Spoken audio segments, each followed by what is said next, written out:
ఈరోజు చట్టసభలలో 33% రిజర్వేషన్ కల్పించిన నారా లోకేష్ అన్న గారికి ధన్యవాదాలు తెలుపుకుంటూ ఈరోజు తెలుగుదేశం పార్టీ మహిళలందరూ కలిసి ఈరోజు ర్యాలీ చేయడం జరిగింది. మాకు ఎంతో సంతోషకరం.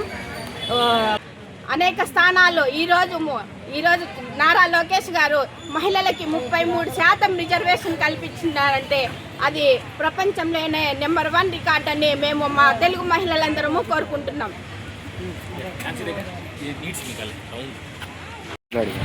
ఈరోజు మా అన్న కందికుంట వెంకటప్రసాద్ గారి ఆధ్వర్యంలో లోకేష్ గొప్ప వరాన్ని మహిళలకు కేటాయించాడు.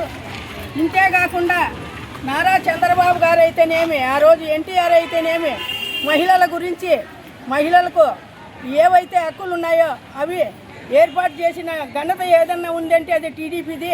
మా పార్టీలో మహిళలకు సమాన హక్కులు కల్పించి పార్టీలో అయితేనేమి ఆస్తిలో అయితేనేమి పుట్టింటి నుండి సమాన హక్కులు కల్పించిన వ్యక్తి ఎవరన్నా ఉన్నారంటే అది నారా చంద్రబాబు. వాళ్ళు పంచుకొని ఈరోజు మేము మా నారా చంద్రబాబు గారికి, లోకేష్ గారికి, మా అన్న కందికుంట వెంకటప్రసాద్ గారికి ధన్యవాదాలు తెలియజేస్తూ పార్టీలో చాలా రుణపడి ఉంటాము. మహిళలమంతా కూడా మనకు ఇచ్చిన బాధ్యతలు నెరవేరుస్తాము, ముందుకు పోతామని తెలుపుకుంటూ ధన్యవాదాలు తెలియజేస్తూ